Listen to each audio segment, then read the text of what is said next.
조갑제 TV 시청자 여러분 안녕하십니까. 2022년 9월 3일 오후 1시입니다. 오늘 잘 쓴 글 하나를 소개해 드리겠습니다. 조선일보에 실린 최재혁 사회부장의 칼럼입니다. 제목은 윤 정권 전쟁 감당할 준비는 되어 있나 입니다. 전쟁이란 말이 왜 나왔느냐. 이재명 의원의 보좌관이 검찰로부터 소환 통보를 받은 사실을 문자 메시지로 보내면서 의원님 전쟁입니다 라고 표현했습니다. 근데 이게 농담이 아니라는 겁니다.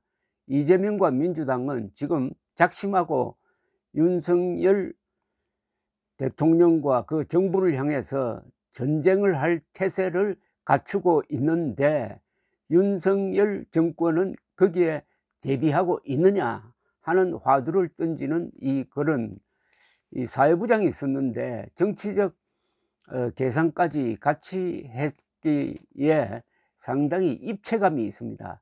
이런 글은 한번 읽고 나면은 이 상황을 보는데 하나의 틀을 갖게 됩니다. 개념을 갖게 됩니다. 그러면은 어떤 상황을 분석하고 예견하는데 아주 편리합니다. 그래서 제가 한번 소개를 해드리겠습니다. 최재혁 조선일보 사회부장, 제목 윤 정권 전쟁 감당할 준비는 되어 있나. 더불어민주당 이재명 대표가 1일 서울중앙지검의 소환 통보를 받았다.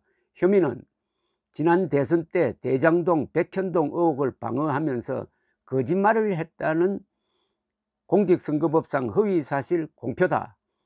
선거법 위반 수사를 받는 게 정치권에서 경천동지할 일은 아니다. 기소되더라도 무죄가 되는 경우가 많다. 이 대표에게는 이미 그런 경험이 있다. 그는 2018년 경기지사 선거를 치른 뒤 허위사실 공표 혐의로 기소되었었다.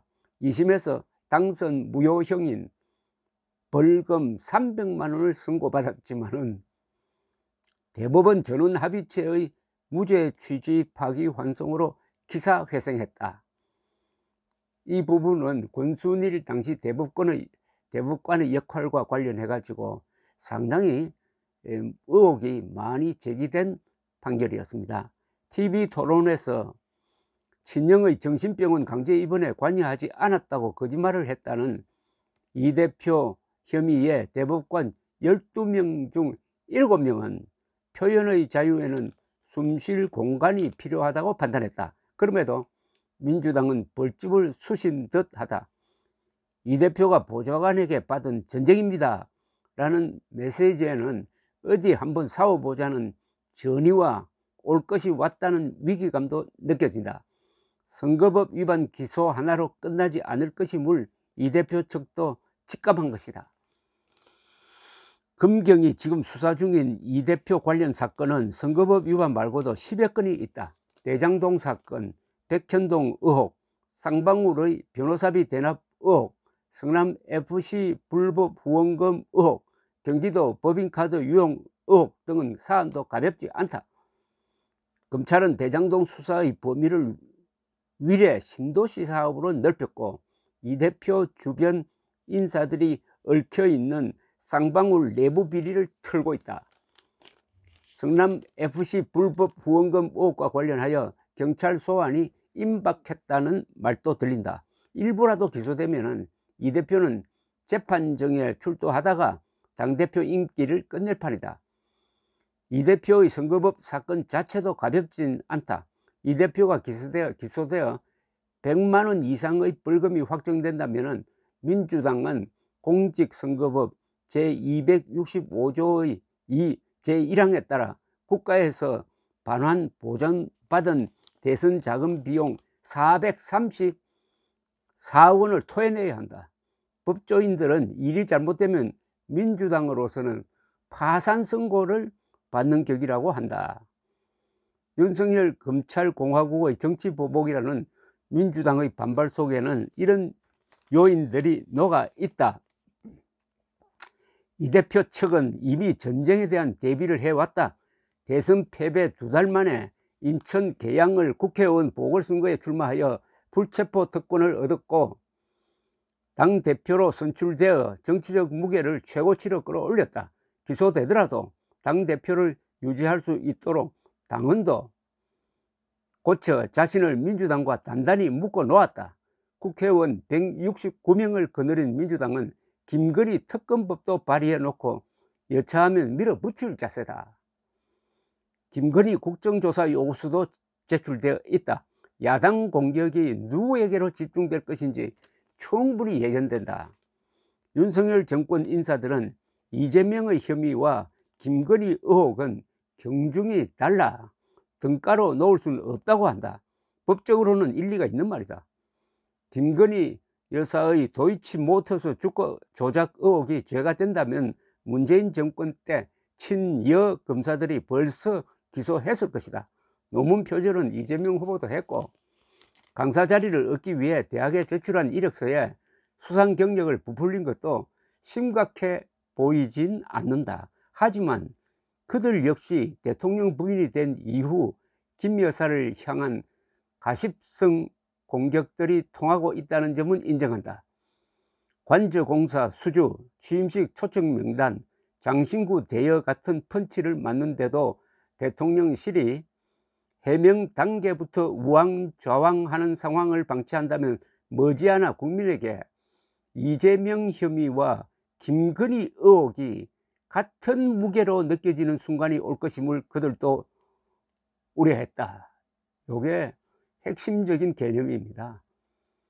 이재명 혐의와 김건희 의혹이 언론에 의해서 같은 무게로 다루어지면은 이재명 전략이 성공할 것이라는 뜻입니다.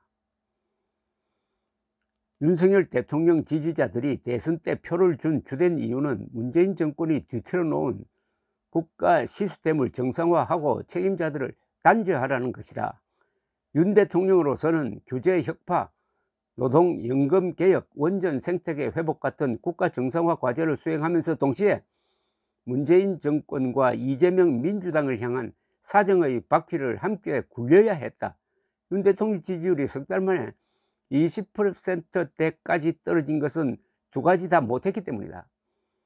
발목 잡는 거대 야당이 상수인 상황에서 국민의힘은 내부 결속과 체력이라도 키웠어야 했는데 윤 핵관들은 이준석 대표를 끌어내리려 거꾸로 갔다. 적전분열했다는 겁니다. 여당 혼란의 끝이 안 보이는 가운데 최근 윤 대통령은 비서관, 행정관들을 대거 교체하면서 대통령실 하부 조직을 개편했다. 하지만 많은 이들은 제2부속실 같은 조직을 만들어 대통령이 부인 관리에 들어갔다는 메시지를 주지 않는 한 국민은 변화를 못 느낄 것이라고 한다. 윤 대통령이 들어야 하는 목소리다. 요약을 하면은 이제 이재명과 민주당은 죽기 아니면 살기로 나올 수밖에 없다는 겁니다. 너무나 많은, 그리고 굉장히 그럴듯한 혐의가 제기된 수사가 한 10군데에서 지금 좁혀오고 있는데, 그러면 가만히 있겠느냐? 바로 김건희 의혹을 제기해 가지고 탈출로를 뚫으려고 할 것이다. 그렇다면은 정권이 똘똘 뭉쳐야 되는데 지금 이준석 잡는다고 적전 분열 상태를 드러내고 있다. 방법은 뭐냐? 여기에 제시된 것은 국가 정상화를 위한 노력과 함께 문재명 세력 비리 척결을 철저하게 하는 수밖에 없다 하는 게 최재혁 사회부장의 말하자면 결론쯤 됩니다. 아주 잘 쓴 글입니다. 여러분들